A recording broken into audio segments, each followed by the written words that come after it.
MI6 agent James Bond undertakes a high-stakes mission deep inside a heavily fortified North Korean military base. Disguised as a diamond courier, Bond hijacks a helicopter loaded with conflict diamonds destined for Colonel Tan's son Moon, who is trading them for illicit weaponry to fuel African wars. Unbeknownst to Moon, Bond has rigged the diamond case with explosives, setting the stage for a calculated and dangerous infiltration. As Bond navigates the tense encounter, Moon's ruthless enforcer, Zao, grows suspicious. Acting on his instincts, Zao transmits Bond's image to a mysterious contact who confirms the agent's true identity. His name is James Bond, a British assassin. You British still believe you have the right to police the world. You will not live to see the day. With his cover blown, chaos erupts. Moon orders Bond's immediate execution, starting with a fiery explosion aimed at the helicopter Bond arrived in.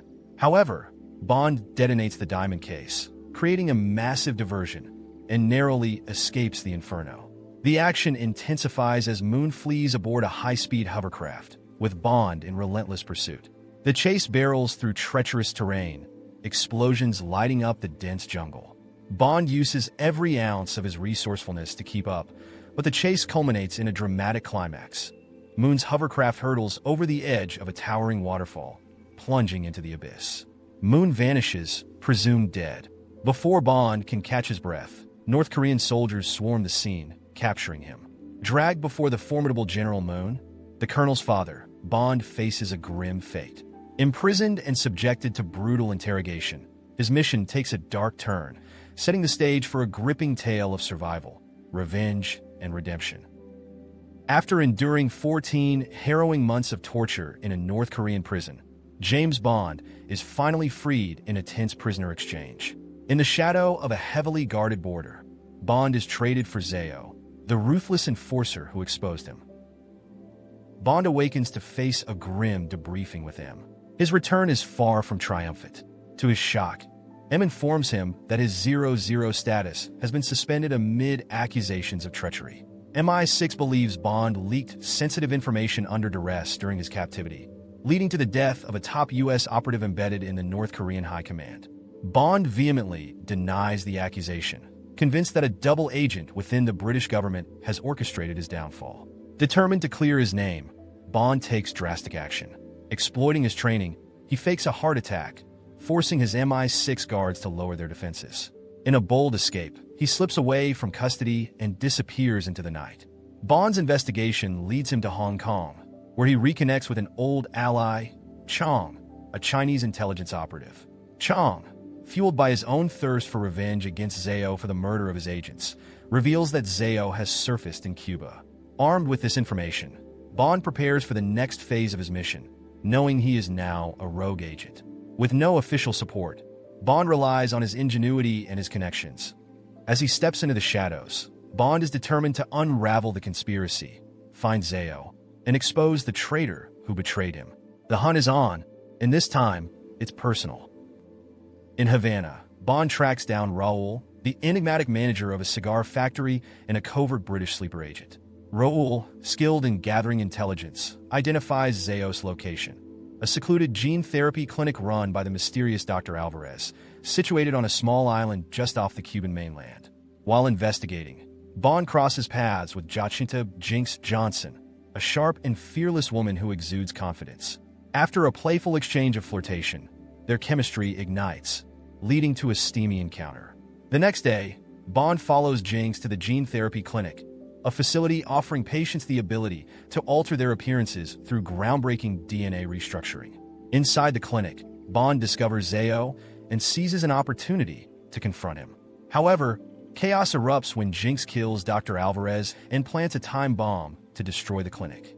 The explosion disrupts Bond's plans, allowing Zao to narrowly escape. Bond learns that Jinx is not just an enigmatic stranger, but a CIA agent pursuing her own agenda. Bond recovers a pendant left behind by Zao, leading him to a cache of diamonds. These are no ordinary gems. They're conflict diamonds, forbidden for their role in funding wars. Yet these diamonds bear the crest of a company owned by British billionaire Gustav Graves, a man who seemingly appeared out of nowhere a year ago, claiming to have struck a fortune from a diamond vein in Iceland, raising eyebrows within intelligence circles. Bond's investigation takes him to the prestigious Blades Club in London, where he meets Graves in person. The billionaire, accompanied by his sharp-witted assistant Miranda Frost, welcomes Bond with a veneer of charm. Frost, an undercover MI6 agent and Olympic fencing gold medalist, introduces Bond to Graves in a fencing match mediated by Verity, a fencing instructor. What begins as a casual duel escalates into an intense and dangerous bout.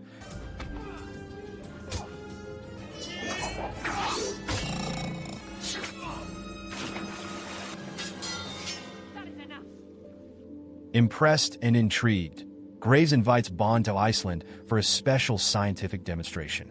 Shortly afterward, M reestablishes contact with Bond, restoring his 00 status after Bond uncovers evidence linking Graves to the illicit laundering of African conflict diamonds through his Icelandic operations. Despite her doubts about Graves, Frost has failed to produce any actionable intelligence during her 3-month investigation. Against Frost's objections, M sends Bond to Iceland to dig deeper into the enigmatic billionaire's dealings. At his glistening ice palace near an Icelandic diamond mine, Gustav Graves hosts an extravagant demonstration, unveiling his latest innovation, Icarus, an orbital solar mirror capable of concentrating sunlight to deliver year-round warmth for agriculture. The grand reveal draws international attention, including Jinx, who arrives under CIA orders to monitor Graves. Beneath the surface, the event is rife with danger. Unbeknownst to many, Zeo has secretly joined Graves at the palace, and a shocking revelation emerges. Graves is none other than Colonel Tan-Sun Moon, having undergone gene therapy to erase his former identity. Moon's transformation has allowed him to hide in plain sight, using conflict diamonds to fund his meteoric rise as a billionaire philanthropist and laying the groundwork for a sinister plot. While Jinx infiltrates Graves' command center, Bond is ensnared by a calculated distraction, Miranda Frost.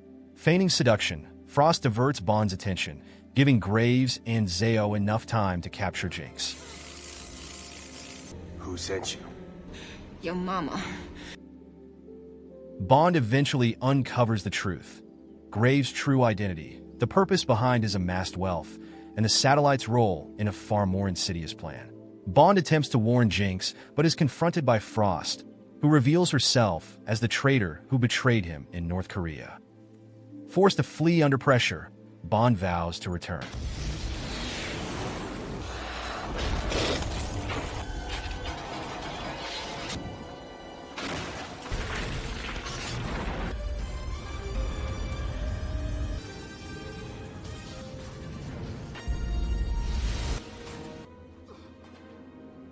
Equipped with his Aston Martin V12 Vanquish, Bond launches a daring rescue mission. As Graves activates Icarus to melt the ice palace, Zeo pursues Bond through the palace in his Jaguar XKR. The chase ends when Bond kills Zeo by dropping a colossal ice chandelier onto him. Amid the chaos, Bond finds Jinx, who is barely alive after almost drowning in the rising waters. Thinking quickly, he places her in a nearby hot spring to revive her. The stakes intensify as Bond and Jinx uncover Graves' true intentions: to use Icarus to clear the demilitarized zone of landmines, paving the way for a massive North Korean invasion of South Korea. The plan threatens to trigger World War III, with devastating consequences for the entire world. Bond and Jinx stow away aboard Graves' cargo plane departing Pyongyang. Aboard the plane, Graves reveals his identity to his horrified father, General Moon, and outlines his apocalyptic vision of uniting Korea under his rule. When General Moon objects, appalled by the global repercussions, Graves coldly murders him, solidifying his descent into madness. The race against time has begun. Bond and Jinx must stop Graves, dismantle Icarus, and prevent a cataclysm that could reshape the world. As the story reaches its thrilling end, Bond faces off with Graves. When Bond tries to stop Graves by shooting him, a soldier gets in the way. The plane's walls are accidentally pierced by a bullet, making the aircraft shake and fall fast through the sky. Meanwhile, Jinx rushes to take control of the plane, but Frost suddenly attacks her. The two women battle with swords in a fierce and dangerous duel. The plane gets caught in the powerful light beam from the Icarus satellite, causing even more damage. Despite the chaos, Jinx manages to defeat Frost, putting an end to her schemes. Graves, thinking he can escape, tries to parachute out of the plane. But Bond, always one step ahead, grabs the parachute cord, pulling Graves into one of the plane's engines. The fiery engine stops working, which also disables the Icarus satellite's deadly beam. With the plane falling apart, Bond and Jinx quickly jump into a helicopter hidden in the cargo hold. As they fly away to safety, they carry with them a stash of sparkling diamonds that Graves had stolen. What do you think of this exciting adventure? Did you enjoy the story? Let us know in the comments below. And don't forget to like and subscribe for more thrilling movie recaps.